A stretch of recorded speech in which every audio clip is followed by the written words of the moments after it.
Fantastic. Yeah. I think you guys are going to have fun tonight. We're now going to talk with Chris Bazin from Virginia Beach. He's going to tell an amazing story about him and his wife starting a small business that has led him to his American dream.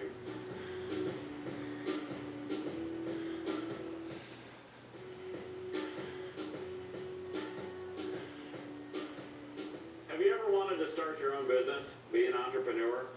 We're going to talk with Chris Bazin. Being an entrepreneur has led him to his American dream. What is Incredible Supply? Incredible Supply Logistics is a products provider for the federal government and defense contractors. Okay, and this is something you founded? Yes, in 2010, in my garage, as a matter of fact. Okay, so tell me the story about how you came about founding this. I worked for a large provider of fasteners, a big U.S. company, and I was a district manager down in South Carolina. I had 12 branches in Charleston, South Carolina. And when I got there, I asked all the managers, what is the largest account in your territory that we're not doing business with that we should be? And one of those accounts was a company called Force Protection, and they manufacture the armored vehicles for the government, the MRAPs, which are mine-resistant ambush-protected vehicles. And I was fortunate to land that account for the company I worked for, from zero to where it was doing $250,000 a month in production hardware and industrial supplies. So I had 8 employees on site managing the production line, watching these vehicles, building these vehicles. So amazing experience. But what happened was interesting is they came to me and said, hey, we're so busy building trucks, we can't get the hardware over to theater, which is war. And we need you to start shipping our fasteners for us overseas. I got more comfortable working with the government, and they got tired of working with a publicly held company and wanted to do my own thing. So I took a huge leap of faith in 2010 and started selling the hardware myself instead of for the big publicly held company. So you were selling military parts during wartime to the U.S. government? Yeah, so basically the vehicles were sidelined, right? They're collecting dust because the guys are too busy building trucks. They're waiting on literally nuts and bolts, just normal fasteners. So, for me as what I'd like to consider myself a patriot and taxpayer, it's hard to think about those vehicles sitting there not protecting our troops because we're too busy building other trucks. So I was like, screw it, I can do this. So I started selling the hardware directly to the government myself to repair the vehicles. And that's how the company got started. A lot of long nights, sitting in the room above the garage, dropping nuts and washers and bolts into baggies and labeling them. And it's a very stringent process, but it was the only way. We had to get started. That's how we started the company. So you and your wife were actually taking little bags and filling them with the right amounts of nuts and bolts, and off they went. Correct. And this went from your garage to here? Yeah, the first 3 years were very challenging. 2010 was not a good time to start a company. So, but failure wasn't an option. So we just did whatever we had to do. We moved here in 2.5 years ago. So this is a 17,000 square foot facility in Virginia Beach. We now have 18 employees, and last year did right under $30 million in revenue. What percent of your business is with the government? So it's all either federal government or defense contractors. So about 75% is the defense contractors, and the remainder, 25%, is directly with the federal government, whether that's Homeland Security, Coast Guard, directly to the Armed Forces, Defense Logistics Agency, the whole spectrum.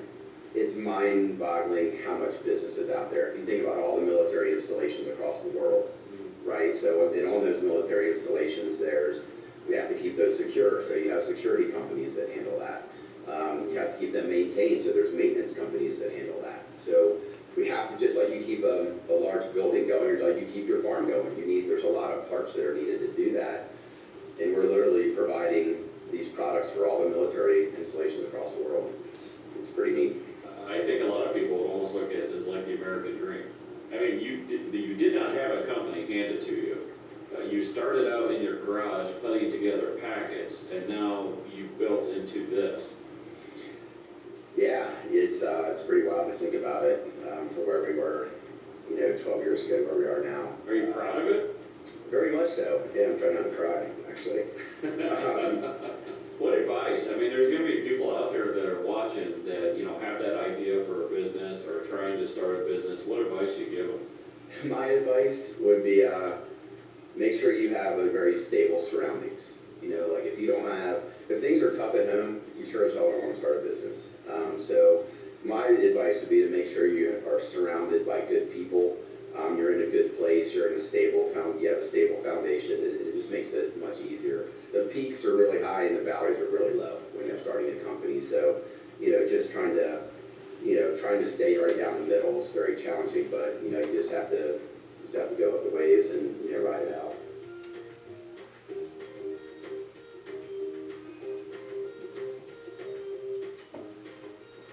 This vehicle is an MATV, which is the MRAP all-terrain vehicle. So that's the one you were first sending parts for, right? Correct. Yeah, this was one of the vehicles that they're made in it's Oshkosh vehicle, made in Wisconsin, but they all had to come to the Spayboard integration facility in Charleston to have the communications packages put on them. So I got to work with them there, which was pretty neat. And basically the MRAP, they were built for when we were in Kuwait, and obviously to protect them from bombs. Well, over time we transitioned from Kuwait to Afghanistan, which is a lot different terrain. So that's when they went, instead of flat terrain in Kuwait, they went to Afghanistan, which is a lot more, mountainous. So that's when they came up with the MRAP all-terrain vehicle. So that's the MATV. Gotcha. Amazing truck. Is that you? That is not me. No, His arms are a little bigger. he looks much bigger and stronger than I do. But yeah, that's a cool photo. We try to remind everybody of what we do and why we do it around here. So our customer will send us what we call a BOM, a bill of materials. What's their requirements, what they need. So we'll source that bill of materials top to bottom. And then once it comes in, yes, we actually, especially you think about the warfighter or someone being deployed, how nice it is when everything is kitted up for you. So when it shows up, you have the right size pants, you have the right size shirt, your backpack, all that's together. So we take all this, put it together, and then kit it specifically. It's like all good stuff, all high quality stuff. Is that the safety glasses? Yeah, we might even let you have a pair. That look like Tom Cruise.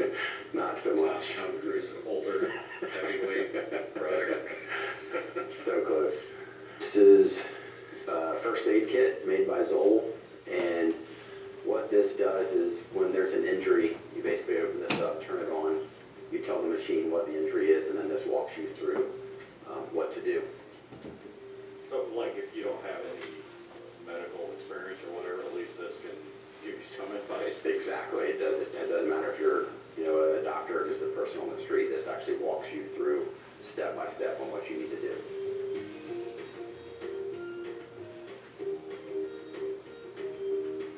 What are hydration tablets? Just for the folks to do exactly that, to hydrate them. So you drop it in the bottled water and drink away. This is the CSI stuff, right? Yeah, exactly, for crime scene investigators. Yeah, just like you see on TV. Yeah, evidence bags. Yep, evidence bags. So the envelopes, the gloves, obviously for PPE, for protection, all the way down to the cans to secure the stuff in. I mean, I never think about where that stuff comes from. Right. I mean, they watch it on TV, and yeah, you expect them to pull out this stuff, but they gotta buy it somewhere. Exactly, and it may as well be from us, right? Exactly.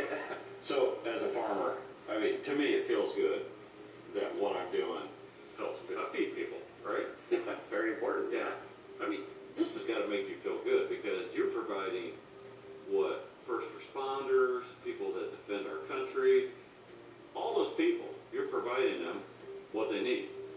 Yeah, it's pretty amazing. And, everyone, you're in the trenches, we're all working hard, so sometimes you forget, why we're here. So we're constantly reminding each other, like, hey, everything we do is supporting our government, defense contractors, our troops, whatever it may be. So it's really cool to walk out here and think about when this stuff gets to the end user that it's really making their lives easier. Yeah. Well, Chris, thanks for showing us around.